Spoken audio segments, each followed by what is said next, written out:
No, thank you. Thanks everybody for joining.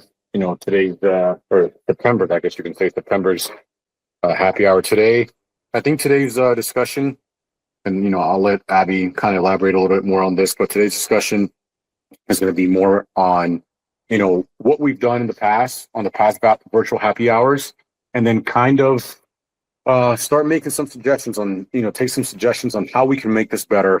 What are the kind of topics and ideas that you guys want to see us discuss, and seeing how we can continue to help anybody that jumps on this call. With that, I'll say this is definitely, like Jim says, this is a happy hour where we all get together, discuss ideas. By no means is this a solicitation to obtain or get any work, so I'll leave it at that. And with that, I'll pass it on to Abby. All right, thank you for that intro, Luis. So just as he said, today the topic is internships and fellowships. And I have a presentation that I want to show everybody, but today is mainly going to be like a discussion, like what can we do better? What would you like to see? What would you like to see from these meetings? What would you like to hear more about? What are you more interested in? What other topics are you interested in? Stuff like that. So I'll go ahead and share my screen. And just let me know if it might be blurry at first, but then it should clear up. And Abby, if I can jump in and say one more thing to add to that. So the reason that we're asking for this during this happy hour and it's going to be talked about is because, every month we do have a discussion. We try to, have topics that'll interest everyone, but we want to expand the personnel that come on to this. It seems like there's a lot of senior leaders that jump on this call during the virtual happy hours, and so we want to expand that group into those mid-level, junior level type of personnel. So what can we do, especially for the go ahead. I think we're getting your feedback through Abby's speakers. Oh, sorry, but it's got to go on mute. Oh, you're totally fine. My new office is very echoey. You guys hear me now? Is that better? Better now, thank you. Way better. Okay. Yeah, sorry.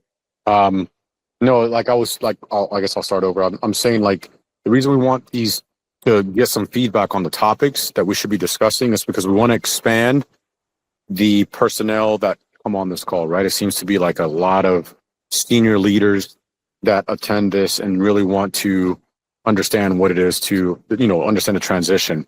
But we want to be able to reach those young Marines, sailors, airmen, across the DoD and say, hey, what can we do to make it valuable for them? All of us are getting out. It doesn't matter if you do 4 or 20 years, but what can we do to ensure that we can reach out to a bigger group and provide that is the transition assistance that we were all seeking at that moment where we were retiring or getting out. So I'll leave it there. Okay. And please let me know if you hear any echo, if it's okay. Okay. And thank you for that, Luis. So just kind of to discuss what he just mentioned, he's directly on point. The main focus of this is, we want to have more active duty who are, about to transition to come to these social hours, ask the questions. We just want more involvement. And that's just the main focus for us. So this is a little PowerPoint that I put together. I'm just going to talk about an introduction to the internships and fellowships, why they're important, the differences, different programs that I found to be useful, and then kind of a brief timeline and then just a conclusion to wrap it up. And then if anybody has any questions at any point, just please let me know. I'm unable to mute myself because I'm presenting, but I'll try to minimize that echo as much as I can.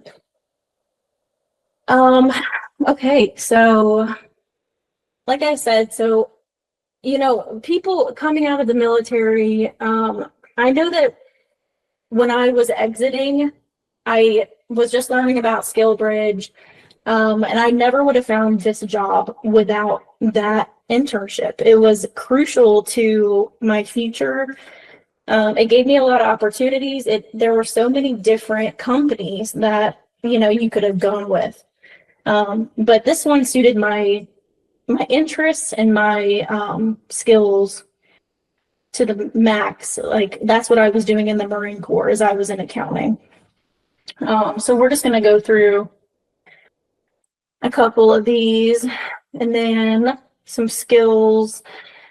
So I just want to go through here and talk about, you know, why it matters, the why behind it, right? So internships and fellowships, they're especially important for veterans who transition from military to civilian. You know, it bridges the gap between their service and the workforce, and it helps them, you know, like gain skills, whether it's OJT or whether it's a program, to kind of like get back into the civilian workforce. And these are the differences between an internship and a fellowship. I think for the most part, they're pretty similar. The internship provides a hands-on work experience. I think, you know, a fellowship is a little bit more specialized or advanced, maybe project-based. And then an internship is common for even students or recent graduates. And then these are a couple that I found. So like I said, SkillBridge, right? So SkillBridge was amazing for me. There were a lot of different loops, you know, like, well, hoops and whatnot that I had to jump through. So I guess, you know, from my experience, SkillBridge, getting all of the documentation signed by my command was probably one of the most difficult things that I had to do, just because they didn't want to let me go. I think I was really lucky. Actually, I got 2 months of SkillBridge.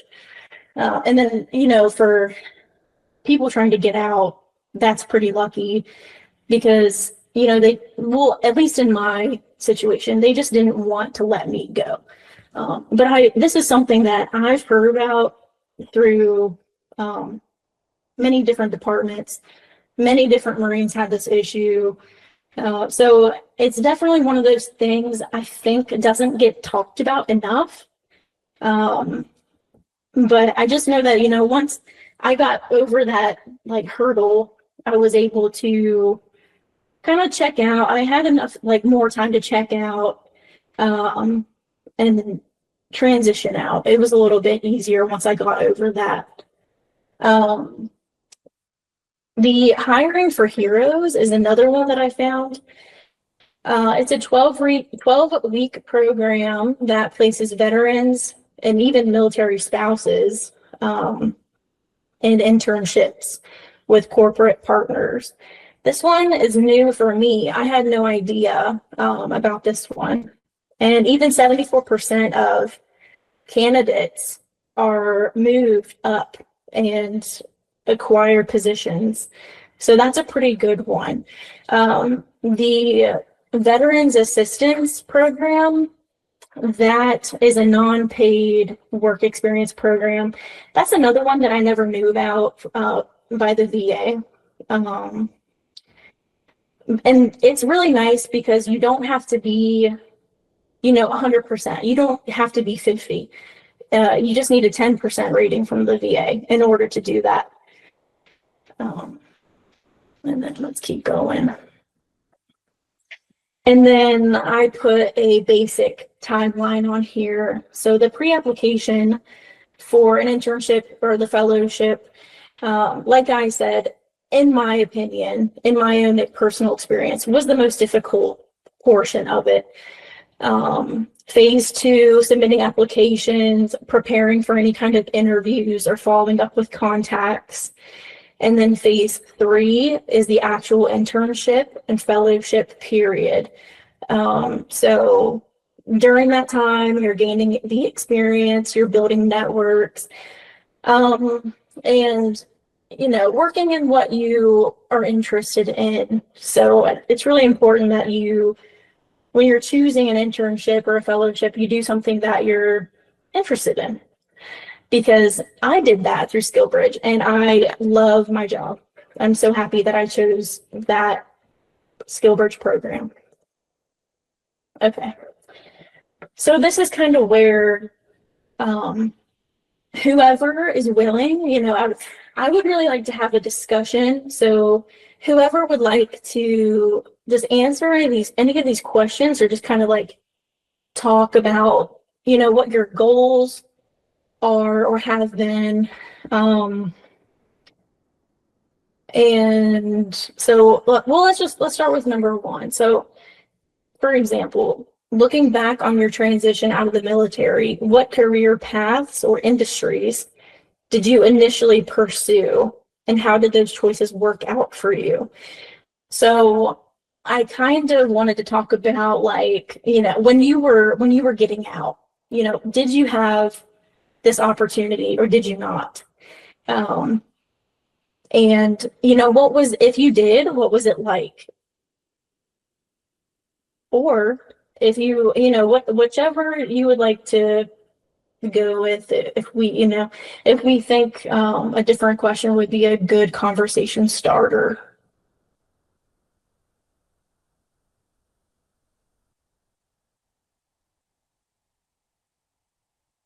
And if nobody has anything, we can move on. But there's different ones, like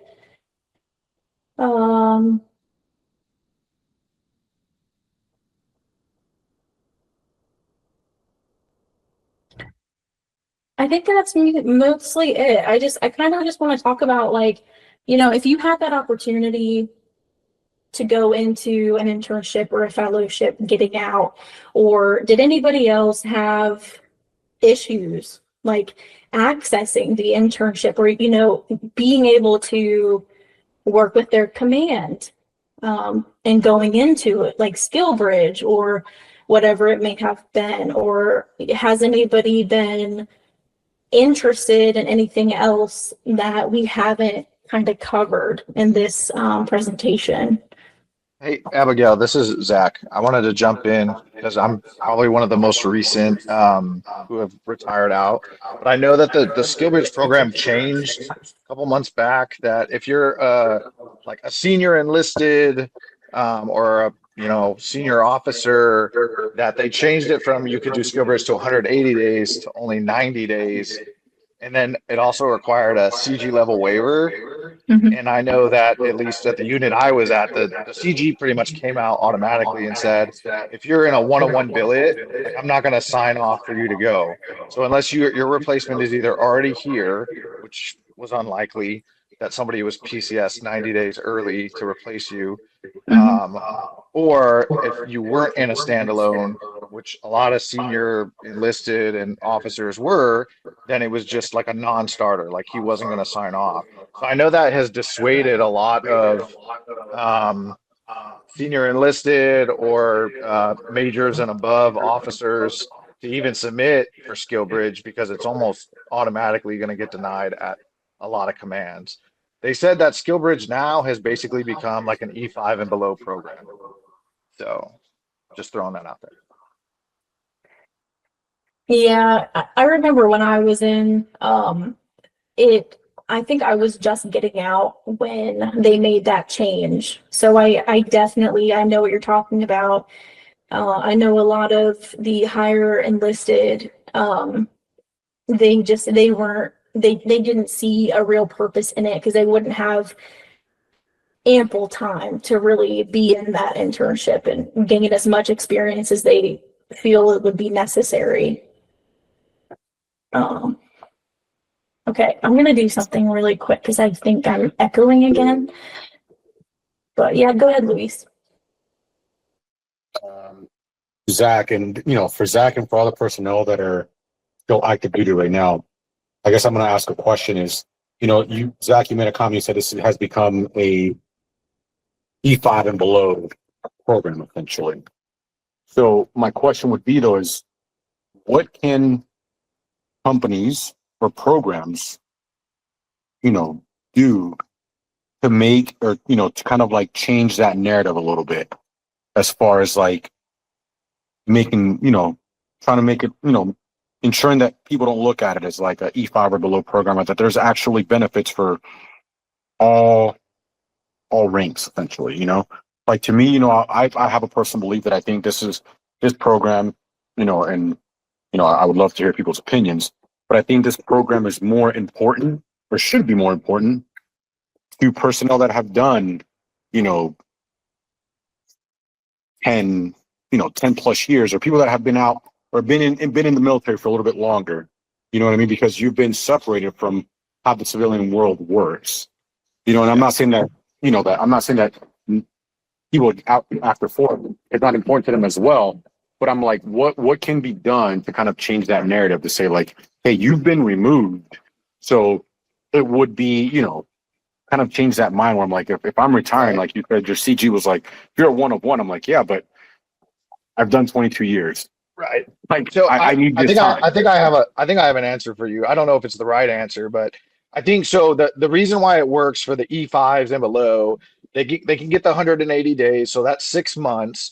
And for that 6 months, if the unit says like, hey, we'll let you go on skill bridge, that Marine's still getting paid by the Marine Corps. They still have their benefits, all those things. So the whole skill bridge thing and the reason why companies are like, this works for us is because they're getting somebody, interning with them, working basically for free because the Marine Corps is paying for them. Now with the senior enlisted, now that they're like, hey, it requires a CG level waiver, and not every CG is like this, but at least mine was, where he's like, I'm not going to sign it. So then we're like, okay, well, skill bridge is useless to me, right? It can only be 90 days if they approve it. He's not going to approve it, but let's say even if he did, and I've been in 20 years, so I have 60 days of leave built up. So really, it's like, what is the benefits of this? I would say if a company wanted to attract like a 20 plus year military guy and see if like they're the right fit, I almost think like the answer is like a paid internship, because right now I'm in that kind of struggle. Like I'm on terminal, but I would have loved if a company was like, hey, we'll pay you, and it doesn't have to be like a crazy amount, but we'll pay you to come in, see if over the next 60 or 90 days if you're the right guy, and then boom, when you're officially like retired, like there's a potential of a job on the other end of this for you, kind of thing. um I know a lot of the other companies, they use SkillBridge as a non-paid internship because they say, well, you're going to get paid by the DoD, right? You're going to get paid by the military, so we don't have to pay you. But for like somebody like me coming out, it's like, well, like absent that, like kind of security, that then what am I doing? I'm still going to be getting paid right on my terminal, but now I'm like actively looking for jobs. I'm applying to places, I'm networking, because like if you were actually, had brought me into the umbrella and you're like, hey, like we'll pay you to work with us, and then if we like you, we'll keep you on. Well, I probably would have jumped at an opportunity for that because I would have felt like I'm walking into something, right? Or like, hey, they're committed to me at least a little bit, that I would want to, hang around and see if I can land something here. Does that make sense? Oh, it does. I think, and I appreciate that answer. And yeah, I mean, I definitely see where you're coming from. I guess I'm still a little confused as to why senior leaders, like I said, aren't giving the same leeway to senior enlisted and officers that they are junior enlisted, right? Like somebody with 4 years, I think we're it's letting them because go like, 6 months.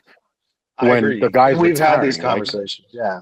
like he's retiring, so it's like he needs the exact same amount of time. It's just like it's like they're hoping. I feel like people are hoping where it's like I can get as much out of him before he retires, and I'm like, this guy, he has to do his retiring duties or Well, responsibilities, yeah, right? So they just don't want to. They don't want to gap one of one spots. When you have units that are like there's one master sergeant or one master guns that is this position, and you're like, oh, I'm just gonna gap it for 3 months, and then there's no turnover either. So they just don't want to. They don't want that. There's risk there too. Whereas like with a sergeant or a corporal, it's like, all right, well, typically, like, I don't know the average unit, but you'd say like, all right, the average unit has 2 or 3 or 4 or 5 sergeants. So if one of them's gone on skill bridge, well, I still got 4 guys covering down. You know what I mean? Versus it's a guy who's one of one. He is the master sergeant, the staff NCO of these 20 Marines. And if he's gone for 3 months, well, then like who's their senior enlisted that's watching over them? Especially in like our MOS, where it's like real small.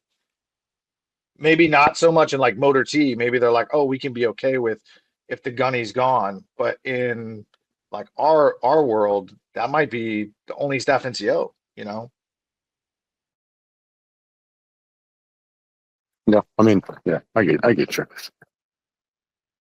you. It's just trying to figure out, just trying to understand what the mindset is or the thought process of this. Like I said, like this is where it's like, what can we do to attract, more during, so they can actually prepare to get out and set themselves up.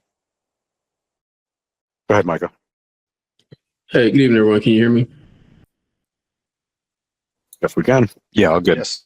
Yeah, so I kind of want to hit it, kind of what Zach was saying from both ends. When you look at it from there's two perspectives. You have the employer being the Marine Corps, and then you have the Marine, for example. I was using Marine Corps as an example. When you have the Marine Corps who's an employer, for lack of a better word, you're looking at the individual as an asset, as a resource.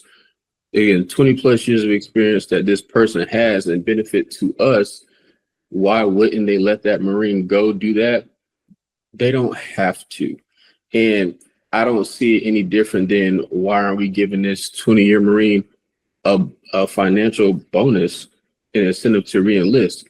Well, because it's more advantageous for that Marine to just stay into retirement and re-enlist without the financial incentive. But when you have the young junior Marine, they have more, work years ahead of them to say, hey, you know what? This guy, this gal, they're young. They've learned, a skill set for the past 5 to 8 to 10 years.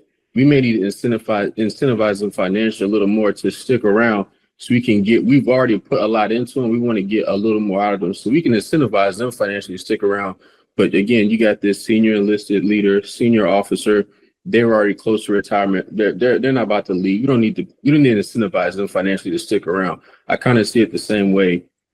And then on the Marine side, they're like, hey, well, I've contributed so much to this organization. And for lack of better words, they're right. Every Marine has, a family, a home life to take care of, whether, how many people they have in that family.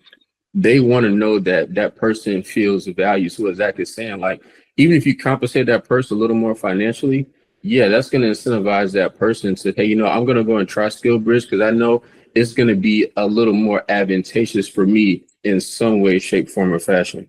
What can companies do about it? I mean, it really comes down to that because when you talk to a lot of people that are transitioning out, the benefit is what are they going to do next? Okay, how is it going to help them financially? How is it going to help them move their life forward? So that's kind of where I see the conversation going. But as far as businesses, that's really the main thing that I say would incentivize people to take the skill bridge program more seriously when you get to the senior level. The younger people, then yeah, it's just, it's a whole new world for them. Thank you for that feedback. I appreciate that. I see that. I see that point of view. And go ahead, Brian. I'll go ahead, Brian, and then Charmaine, I'll come to you. I'll come to you next. Hey guys, I'm listening to the conversation. I'm curious as an outsider. I didn't come from the Marine Corps, but maybe there is an answer to this or maybe not. But isn't the Skill Bridge program a DoD or Marine Corps program?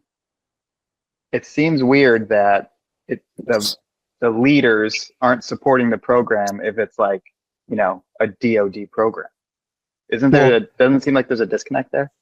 Yeah, It is it's a a DoD DoD program, but like they can make it, it's like, hey, here's this big wide program, and they can like make it a little bit more, a smaller box, so to speak, that fits kind of within their, mission. So like Oh, there's a really? big wide program, right? And the program could say, hey, Marines have up to 180 days, but they could say, hey, at my command, it's only 30, right? I can make it into a smaller box, which is what they're doing. Yeah.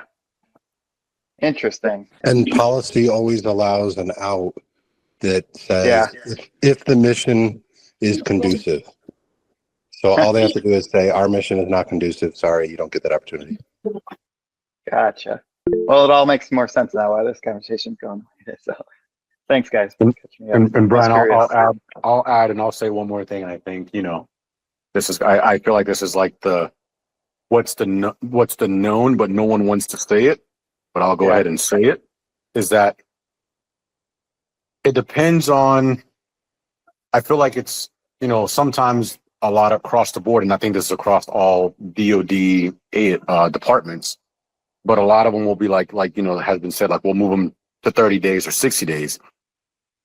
But that applies to certain people, right? Because then I'm sure that everybody here has seen senior leaders are like, well, you're not getting 30 days or 180 days. But then it's like, 6 months down the road, you're like, hey, where's, officer such and such or senior enlisted such and such. And it's like, oh, he's on SkillBridge. Oh, he's gone for 5 or 6 months. And you're like, wait a minute. Yeah. How does this work? So it's not it seems like things are not, it's not standardized to where how it's done. I've seen commanders that didn't support the program and did it for 6 months. What was that? I've seen commanders that didn't support the program during their command, who then did hire our heroes, those sort of programs, and tout it on LinkedIn, and not see any hypocrisy in it. Right. Well, that's answering a lot of my questions. But sorry, I had to jump in. The curiosity was killing me. Yeah, no worries. Thank you. I appreciate that. It, guys. Yep. Charmaine, I had you next, and then Paul, I got you afterwards. Hey, so my question, it's not about SkillBridge, it's more about like the internships or the fellowships. So does anyone on the call know if there is more like a centralized hub that lists either organizations like the UN or, very specific companies like IDP that offer these programs? And if so, like, where is it? If not, there has to be a checklist, right? I have to assume that there's a checklist that people meet to get on this. I think that could be something that could be explored, just, if a company's interested. And I bring it up because 10 years ago, like, I was on a completely different track, right? I was on the UN track. My degree was on the UN track. And looking on the UN website, how, their hiring process goes, I discovered they have an internship program with DoD. And then I had to find some very obscure Marine Corps order that was so vague, but it referenced like a DoD mandate type thing. But I found that by accident. So my question is, like, how is that information going to get disseminated once it is available for companies that want to offer, fellowships and internships for, whether it's for a veteran or someone who is, soon to be a veteran? I think that, like I said, I think that's just something that could be explored, no matter who your organization is, because how else are people going to know if there's no way to get the information out there? I'm not an expert on all this. All I can say is that in my transition, so the Career Center on base, the Education Center, they usually have all that stuff posted out there. And then when you're going through TRS, they'll have people that come and do like a brief on like SkillBridge and stuff. And then you can go onto either like the Camp Pendleton page and it'll have a list of companies that they do SkillBridge through, or you can get in, you can do a SkillBridge with any company as long as they offer it and as long as they're approved by the DoD to do so.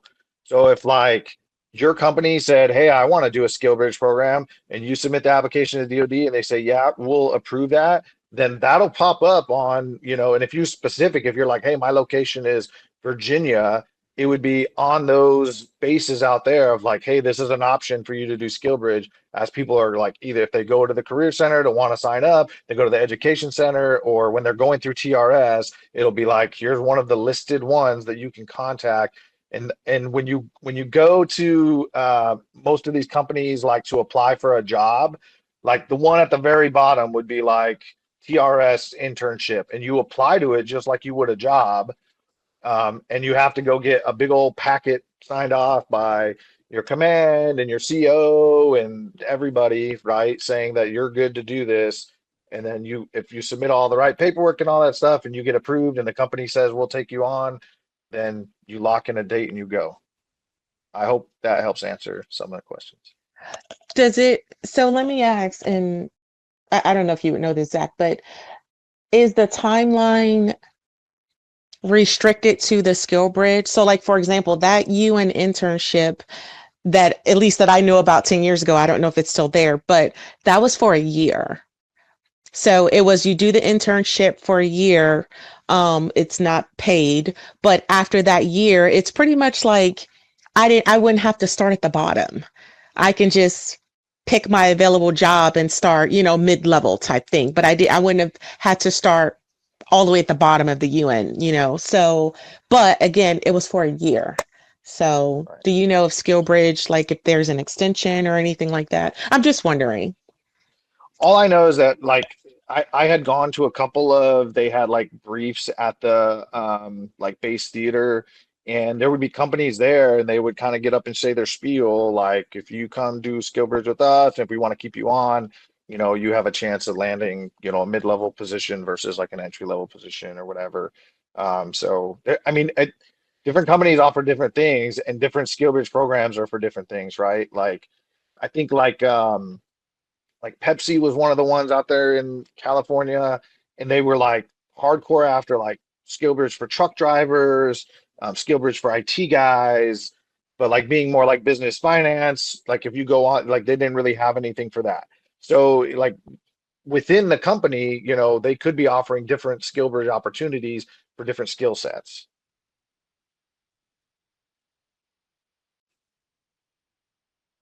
Thank you. That was helpful, Zach. Thank you.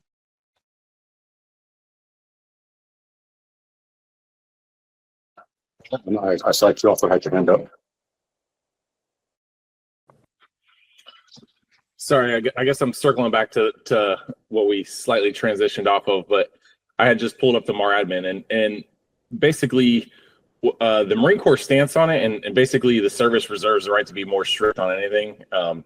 So just because DoD allows it, the service can take it whatever direction they want. But the way the MAR-Admin reads, it actually states SkillBridge to be a E5 and below program as far as like the target audience for it. So yeah, Category 3 being E8, E9, Chief Officer 4s and 5s, and 05 and above are straight hard capped at 90 days, and that's including terminal leave, any PTAD, anything. So that's your entirety of everything transitional.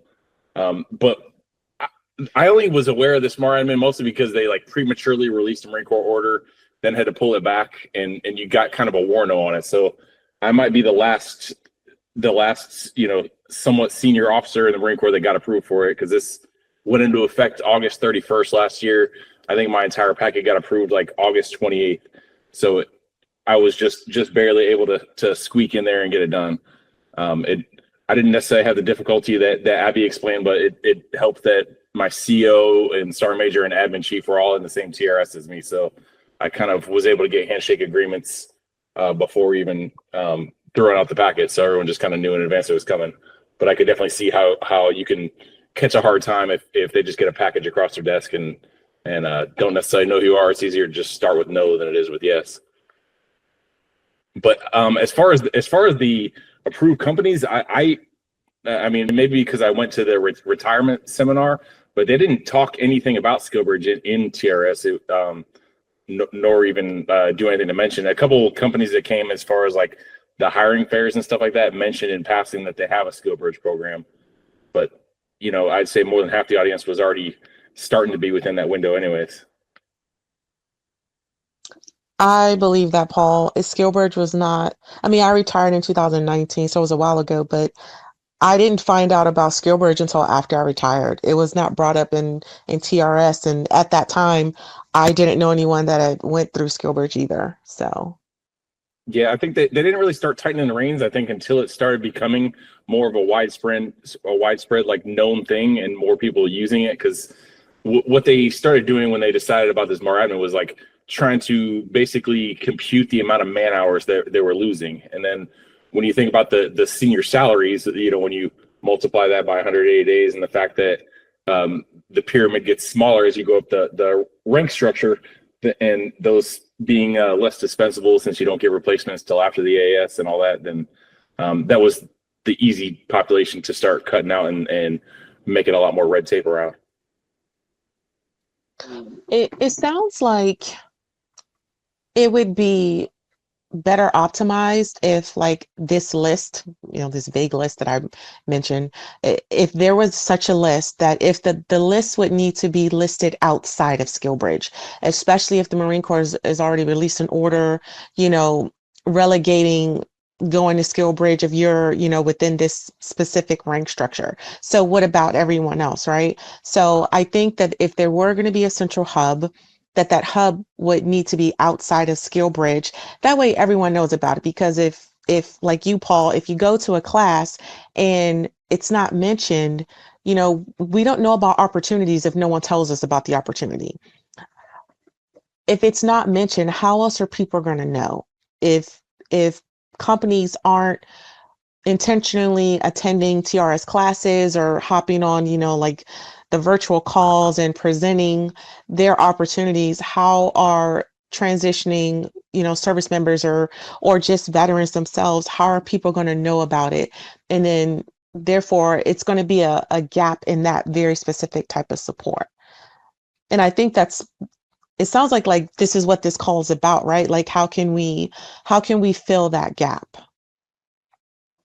Now, I'm just throwing stuff out there. I wouldn't begin to know like how to, like what's the process of getting a list done and getting that list, DoD wide and all of that red tape. And I'm sure that would that's going to be a very long process. But I do think that it's something that maybe not here, but somewhere it needs to be explored.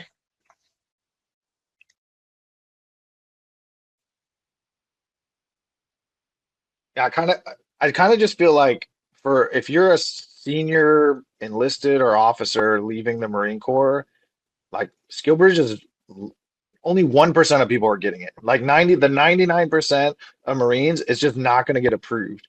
So what I'm saying is like if there's a company out there that's like trying to attract those people, like you need to bring them in during their, you know, kind of like their final, like them taking their final leave and doing their move and all that kind of stuff. Because you're just not, there's not going to be a skill bridge program that you're like, they're not going to be able to fill it because a majority of them are not going to get approved.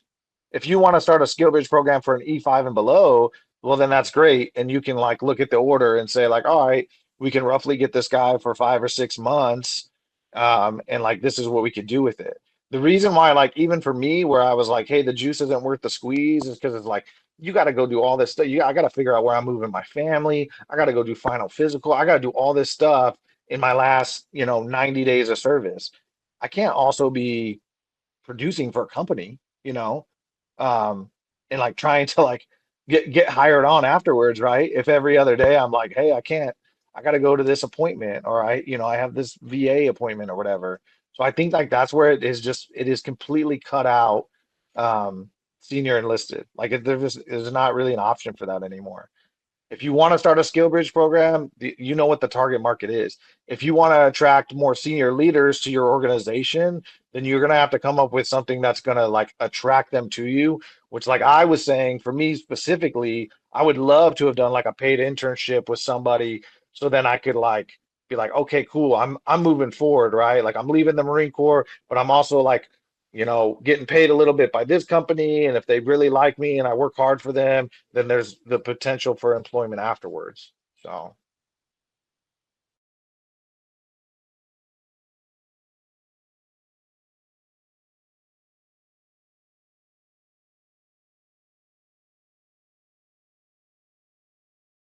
Michael, go ahead.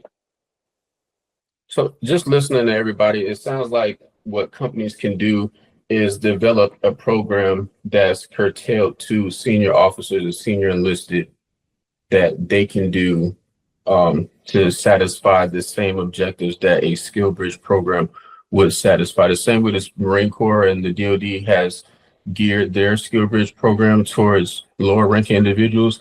If companies create a program targeted towards senior level individuals with that middle management in mind, I think that would be a happy medium. Well, how do you get the Marine Corps or the DoD to let them go participate in the programs? I don't think you do, Grant. I think you're just getting them while they go on terminal, because a majority of I don't know about everybody, but I would say a majority of the people I know that stuck around till 20, they had a crap ton of leave at the end, right? Like they were having to burn it anyways. So I think you're catching them on terminal. Then aren't you targeting an even smaller pool of candidates then who are not only interested but willing to basically burn terminal work while on terminal if they don't have to? That's why I said it would make sense to make it a paid internship. Because if you're just like, hey, you can come intern with us for nothing, they're probably like, well, I got all this other stuff to do, right? Like I'm looking for other jobs too.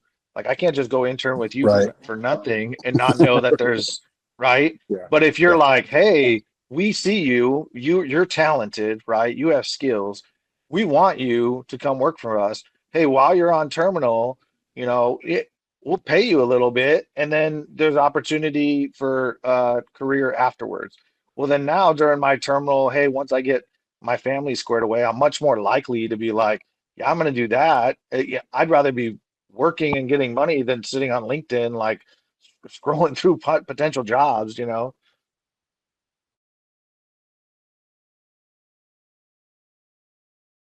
Brian, I think you have your hand up first, and then we'll go to Drew and then Micah.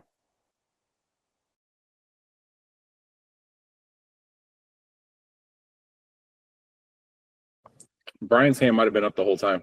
Okay, I'm sorry. Okay, Brian, no, I'm gonna go. Yeah, but had your hand up, or was that just from last time? Yeah, sorry, it was from last time.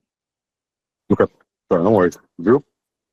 Sweet. Hey, so Zach and Grant, that was some really good back and forth. Just thinking through what are some solutions without going back and redoing the whole DoD skill bridge. Thinking specifically the retiring population. So what benefits are already out there? We have your VA educational benefits. So what if some kind of program would come out where it's an approved education track? You can use your GI Bill or whatever education benefits you have. It's co-sponsored by a company, and you get to use a period of your education benefits to get some, whatever you want to call it, internship credits or certification towards whatever your field is.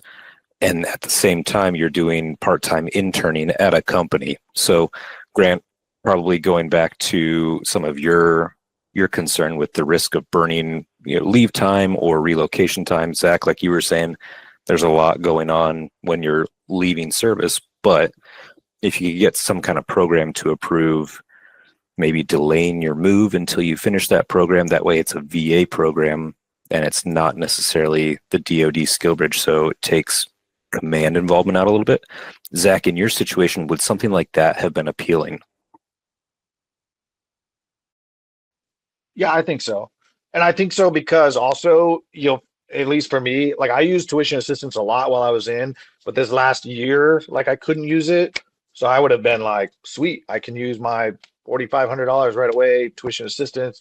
And then if I have to dip into GI Bill or whatever, then like, I'm taking it with me anyways. I might as well parlay it into a career opportunity rather than sitting here waiting around to see when or if I'm going to use it, or whether or not I pass it to my kids or whatever. So, but yeah, if it was like hey, we're looking for project managers and we want you to take like the Google PMP. You can use your your tuition assistance for it, and then also you're going to kind of manage this little project for us as like a internship. And then if hey, you could be in that 2 months or whatever, that 60 days, you could have your Google cert and be have already completed a project for us, and then we could decide whether or not we want to keep you on. That would have been great. I would have loved that. That sounds like a well-run program. How do you prevent the parasitic companies that would offer a program, kind of like some of the degree mill colleges, right? That offer a program, you're not actually going to get a Google certificate. You're not going to have your CDFM when it's done. You're going to have really nothing, like no investment from the company, but they were collecting whatever fees and things they were allowed to then, I guess, in turn, pay you. Yeah, I guess the only thing that you could do programmatically would be have some sort of baseline agreement requirement where they pay the vet, and then maybe it's a cost share with the VA. Big programs, bigger than my brain. I think that would be the only way to do it, Drew. Because like Grant's saying, unfortunately those kinds of people are out there, right? So, but if you have them bound legally, then they're less inclined to, do some shady stuff to people. I really think that would be the only way to go to protect both parties, right? To protect the transitioning veteran and also to protect the company, because on the flip side, what's going to protect the company if the transitioning veteran is they're collecting a paycheck, but they're really just not producing any work. So I think having that legal work set in place from the start, I think that would just be the best way to go. I think that's one of the reasons why SkillBridge sort of fell out of favor and the policy tweaked and changed and things like that, was because there was a sort of lack of accountability. A lot of people viewed it, a lot of commanders or senior leaders might have viewed it as, a 4-month or a 6-month vacation where a company isn't going to really require much. You're not really going to do much. So, it's a way to skate at the end. I don't know how you create a framework, like to your point, memorandum of agreement, inspections, compliance. If your graduation rate falls below a certain percentage, then you're not eligible for 12 months as a company to take on people. Somebody would have to enforce it. Yeah. I had even heard stories, Grant, of like, let's say your dad owned the auto shop back home and you're like, I'm a motor T in the Marine Corps, and like your dad could just apply for the skill bridge, and then if he got it, then you could go skill bridge back home and you're just working for dad for 6, but the Marine Corps is paying for it. Like, Yeah. So those stories are out there.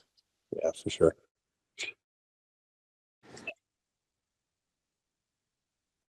Micah, what you got? So it's kind of a two-part. First, before I answer, I want to kind of level set. What is the intent? Because now we're getting towards, education certificates. What is the Marine going to get out of education-wise and utilizing the service members' benefits to circumvent, the system and work within the program? And what is the desired outcome that you want? Is it to hire the individual and see how they work with the company, or is it to get some kind of certification or education out of it? That's my first question, because I feel like the conversation is kind of shifting gears on what the purpose is. Yeah. I don't know if this is the right answer, but I think like what you're trying to do is get like a free look, right? Like, hey, this person's gonna come work. We see what their work ethic's like, what they're doing, all that stuff. The certification is just enhancing, right? So it's not like, again, you wouldn't have to say, hey, you're gonna get this certification if you come do this program with us. If you just said to me, like, we'll give you a little coin and you come, you do a project, and then if we like you after the 2 months, like then there's potential for employment afterwards. That would be better use of my time than just, applying to 100 jobs and getting, denied from a bunch. Does that make sense? So it's just to attract talent. Hey, come work for us, and then once you have that talent, then then it's a free look to be like, hey, we like this guy, let's bring him on full time, or like, yeah, this guy's not really jiving with our team here. Hey, thanks for your couple months of service. Good luck to you after your transition out of the Marine Corps or military. Okay. I think the certification is more a bit of a tangible way to show that they got something out of it, because even the overall skill bridge or any of the programs is theoretically to enhance your employability, coming out with with, you know, maybe an undertone of a mutual interest between the company and the individual on the internship. So this is something I guess to say, like, you walked away, you know, better for having done it, whether or not it worked out with you and the company. Okay, I appreciate you gentlemen clarifying that, because like Zach said, he's used his tuition assistance, you know, throughout, you know, years of his career, and I've done the same as far as getting my degree. So anybody that wants to seek out further education, they have the means to do that while they're on their own time, at their own pace, nonetheless. Now, as far as the objective of SkillBridge, companies are not going to change the DoD's intent and how they can utilize SkillBridge. So my best recommendation is that those companies voyage off to create their own program that's targeted towards senior leaders and officers that have 20 plus years of experience and subject matter expertise, and that will be ready to transition into at least middle management, and gear that program towards them, because the SkillBridge is ideal for those junior Marines that have maybe single, maybe have a wife, if not, you know, so on and so forth. And it's just them. So when you talk about transitioning, moving across country, or moving your family at all, they may not have enough. We have somebody that's been in 20 plus years. They may be married with a family of 3, maybe even, you know, a grandchild on the way. So it takes a lot more for them to get up and move and transition. And like Zach said, there's a lot they have to go. They have to not just prepare themselves, but they be preparing their families as well. So a program that companies make that's catered towards people that are later in life and transitioning would be more conducive than just saying, hey, how can we change SkillBridge? The answer is you're not going to change SkillBridge. It's not yours to change. Well, how can we tailor a program that we can control and gear towards our target audience and get the desired outcome to get the people that we want to do what we need them to do? Right. And that's all based on the company too. Because when I was going through TRS, they had like the giant wind turbines. They had like mechanics for that. And they didn't want anybody that was like over the age of 25. They were like, we want the lance corporals. If you're a 20-year guy and you got bad knees and a bad back, like, we don't want you anyways. Like, don't even come over here and talk to us about SkillBridge. Because they just wanted that. So like for them, SkillBridge was great. Hey, we get 6 months of these kids out here learning how to do this stuff and doing it, and it's all paid by the Marine Corps. But if you're a different company and you do value, like, hey, we want more senior leadership experience, something like that, SkillBridge is not the program right now to get that talent. You're going to have to come up with your own program to attract that talent, and then, you know, get them under your scope.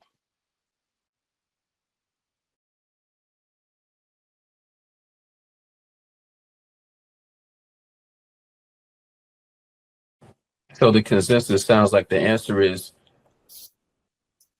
create your own program, be ambitious. That's what it sounds like. But I do have a question for you guys. I think it's kind of towards the beginning of the conversation. I know we went through a couple different doors and talked about a couple different topics, but you know, for something like this that we're doing on a monthly basis, you know, how can we, you know, what can we do as IDP, I guess you can say, to attract more people to come in and learn about the transitioning process, right? Like, not so much like hey, but like, you know, we talk about different topics. We talk about transitioning and in medical and everything. I know we had one of the popular topics we had before was like, hey, like talking about labor categories and what it is to actually qualify for these things. Like, what kind of topics do you guys want to see covered that you think would, even like you guys are doing now on Terminal, just you can hop on for an hour and kind of learn this and grab some knowledge, you know, while you're doing your transition. Like, what topics do you guys want us to kind of cover? Because I guess is one of my questions. For the current audience, or are you guys trying to attract a younger audience? All audiences. You know, I mean, we talked about, like, yes, senior leaders, but at the same time, you know, junior Marines are also getting out, and I say all this because there's a lot of people that come in and, you know, they all assume that contractors make X amount of dollars, or they assume that you go into the, you know, GS world and you're going to make a lot of dollars, but they don't really understand, like, well, to make that, you also need X, Y, and Z. So it's like getting that word out, like what kind of topics should we cover? And then that way to pique interest from all levels of experience.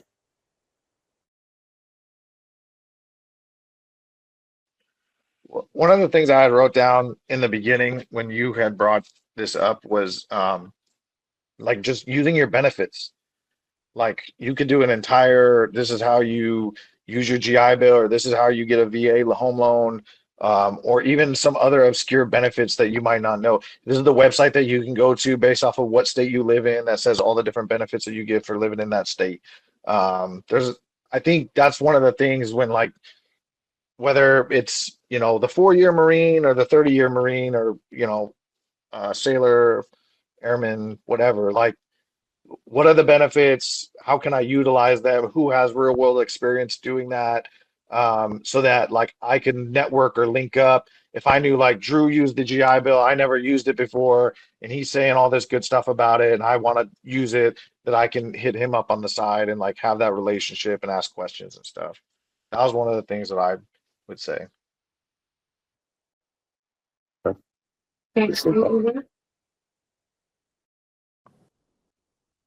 I'm scared to say anything because I feel like it'll result in a task for me. No, go ahead, Paul. I mean, it might, but go ahead.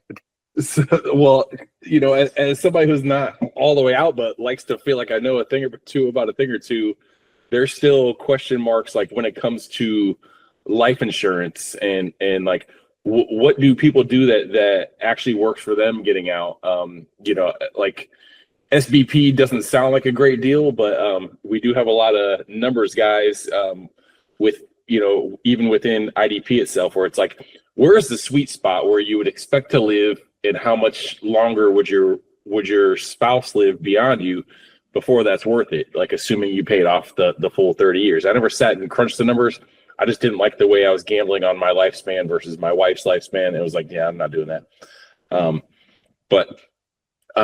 Yeah, I would say some topics like that. And then you hear a lot about, civilianizing your resume, but I think a side-by-side comparison of like, say a fitness report versus like what that looked like in a resume, like the actual practical application of what that is would be another beneficial way to actually, see side by side how they can do it. Cause it's easy to say civilianize it.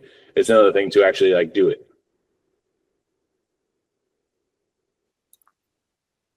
I had that for a Paul project. For LinkedIn too. Yeah. Like translating military skills to civilian terms for LinkedIn and resume.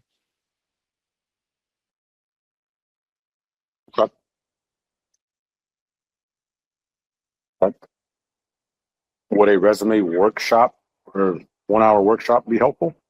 Like we just, like you said, like do a full session for resumes and LinkedIn or social media. Would that be a good, like you said, I'm just trying to wrap it up into it, like summarize it, like what I'm hearing. Like take one or of these even calls I would and say, separate convert your fit rep to, a resume, or just the translation of this is what your military resume to your civilian. Right, and make that one separate call, and then do Okay. like LinkedIn or social media like a whole another call. But just because of the intricacies and the newness to someone transitioning, I would dedicate that whole hour for the resume because people are going to have questions. Right. Okay. Makes sense. And then the labor categories, should that be another topic or no? As far as like, hey, I want to go be in the consulting world. But, Yes. I'm looking for here. Okay. Yeah, I think. I know you said yes, think Grant, but I was.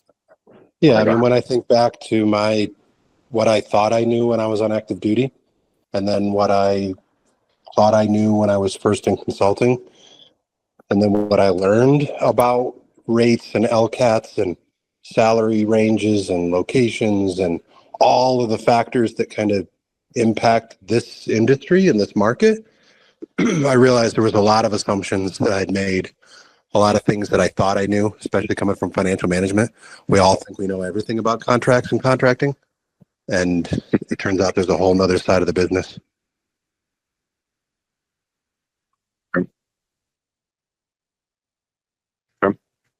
Luis, So I would revisit a few months back, you guys did a like a contractor or contracting versus GS call where it was like a comparison of the two. I okay, would revisit that in a few months because I think that should be like a standing kind of topic because that's going to always just be there. You're always going to have transitioning Marines. You're always going to have people that maybe are currently on one side of the aisle and they're thinking about going to the other side of the aisle. right. So, and things always Well, change, right? There's always some new hurdle or something that flip-flops. Doge. So, right, there's just always going to be fresh information for that right. topic. Okay. This is Yeah, I kind of mean, a random one I wrote down too. Like a culture shock class, like civilian workplace, civilian communities, building new support systems, finding new purpose, like an entire just culture shock could be a discussion.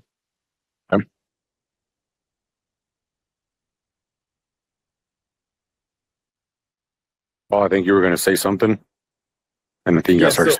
So it was related to the LCAT, but I guess like the GS translation, because obviously GS jobs, the requirement depends on the job anyways, and they'll kind of post the mandatory skills.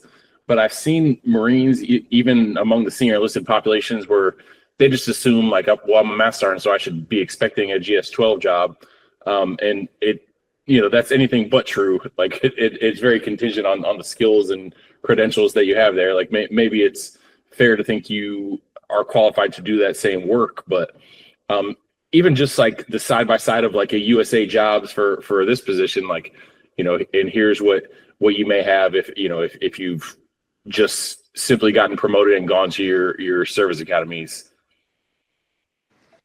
Yeah, that's a good point, Paul. And one of the big confusions is like, coming from a military hierarchical society, we often gravitate towards titles, and that is our goal, right? Like, I'm going to be a CFO when I retire. And the challenge in the consulting world is, like, for the most part, you are only worth as much as I can bill for. And so much of it comes down to your resume compared to an LCAT requirement. And you either meet it or you don't. And oftentimes it might say, for the senior labor category, it might say you have to have a degree, you have to have this, and you have to have 15 years of experience. So in that case, that individual, that the government isn't really paying more money just because you have 25 or 30 years of direct experience. So that's a huge limiting challenge compared to some of the expectations individuals may roll off of active duty with. Over.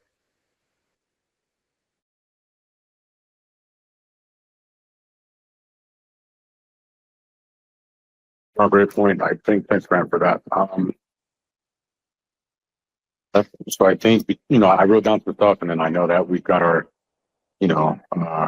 trusty AI, read AI, that also is capturing things. So hopefully we'll go ahead and working with Drew and the other IDP team members, and we'll make sure we can take some of these topics and try to give like that maybe like a read ahead of like what's to come for the next couple of months, whether that's on our YouTube channel or as we send it out to everybody that would like a copy, and then we will continue to that. Now I say all that to say, like, I know it's we're past the hour, so definitely we can. I'm sure that all of us can keep chatting away at these topics, but if anybody needs to drop, because I know on the East Coast it's already 9 p.m.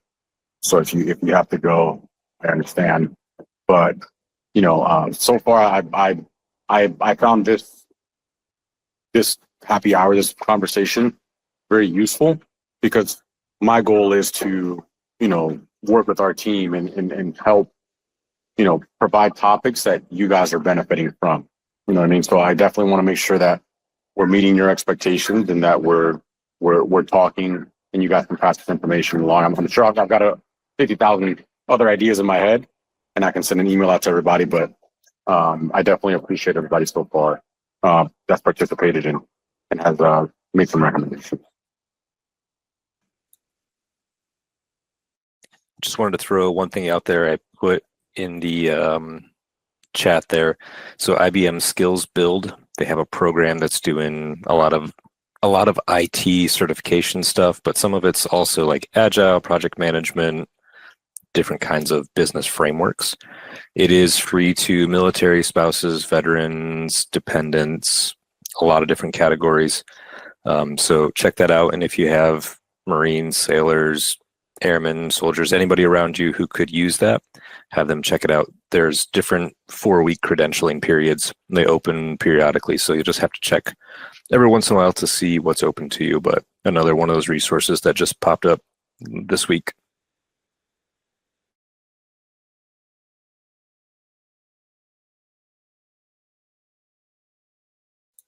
All right, Abby, do we have anything left on the list to cover before we close it out? No, I think we covered everything, and I just want to say thank you to everybody. I wrote down all of those great ideas, so we'll make sure that we implement them in the upcoming year. And everyone have a great night, and hopefully we'll see you on the next call.